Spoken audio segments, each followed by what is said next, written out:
Have you ever felt like no matter how close you get to someone, it's never close enough? Like your mind starts racing the moment they take too long to reply. Like you're constantly worried that the person you love might be pulling away, even when nothing obvious has changed. This isn't just insecurity, it's something deeper. Something that lives in your nervous system. Something that whispers you're not enough every time love starts to feel real. It's called anxious attachment. And if you've ever loved someone and felt like you were clinging to a cloud desperate to hold on, terrified to let go, you might be caught in it. But where does it come from? Why does love, the very thing we all long for, so often feel unsafe? Let's go deeper. Anxious attachment is one of the 4 main attachment styles, along with avoidant, disorganized, and secure. But anxious attachment has a particular kind of ache. A hunger that's never fully satisfied, a fear that's always just below the surface. It often starts in childhood. Maybe your caregivers were inconsistent. One day warm and affectionate. The next, distant or distracted. You never knew which version of them you'd get. So you learned to stay close, to monitor their moods, to become hyper-aware of every little sign that love might be disappearing. You became an emotional radar system. Sensitive, tuned in, on high alert. And that sensitivity, although born from survival, has followed you into adulthood.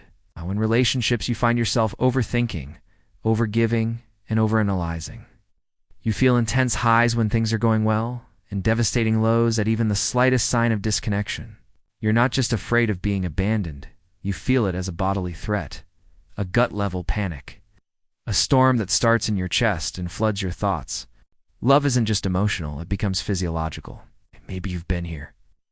You text someone, and they don't respond right away.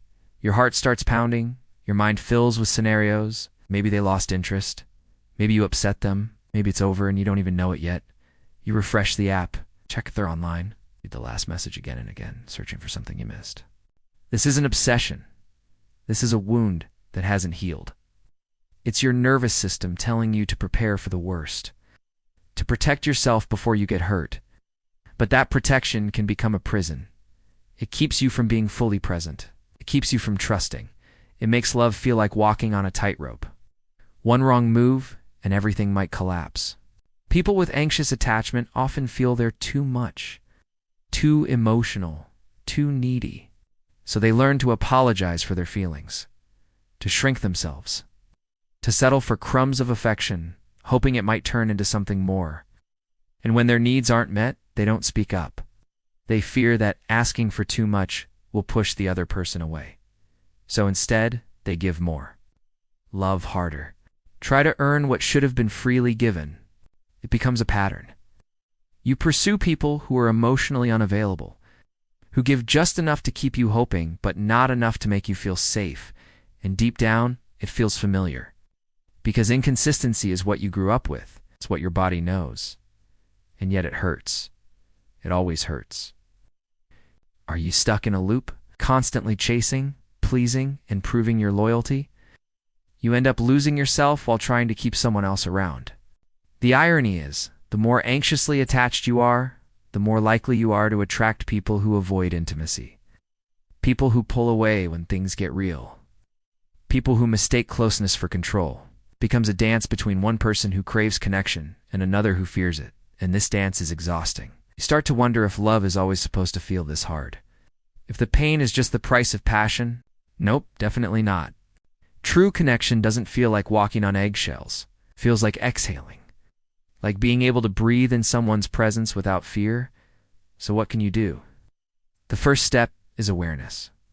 Recognizing the pattern is already a form of healing. It means you're no longer sleepwalking through your emotional life. You're starting to understand the blueprint that shaped you. And from there, you can begin to challenge it. Ask yourself, what do I truly want in a relationship? It's not just what I'm used to, but what actually nourishes me. Do I want to constantly chase reassurance, or do I want to feel secure without having to fight for it? Do I want to keep trying to convince someone to stay, or do I want to be with someone who chooses me freely? Healing anxious attachment means becoming the safe space you've always searched for in others. It means learning to soothe yourself when the anxiety flares up, to remind yourself that not every silence is rejection, not every delay is abandonment. It means reparenting the part of you that still believes love has to be earned. You start to set boundaries. It's not to push people away, but to protect your peace. You stop chasing people who can't meet you emotionally. You stop apologizing for having needs. And most importantly, you begin to trust yourself. Because anxious attachment often stems from a lack of self-trust. A belief that your worth is tied to someone else's approval. But your worth isn't negotiable. It's inherent. It was never meant to depend on someone else's ability to love you properly. There will be moments when the anxiety creeps back in, that old voice that says they're going to leave. You messed this up. You're too much. When that happens, pause, breathe, speak to yourself gently. You are safe. You are enough. You do not have to earn love by abandoning yourself. The more you show up for yourself in those moments, the less power the anxiety holds. You learn to ride the waves without drowning in them. You begin to choose relationships that feel steady, not just exciting, and in time, something shifts. Love no longer feels like survival. It starts to feel like home. So if this resonates with you, know this. You are not broken. You are not unlovable.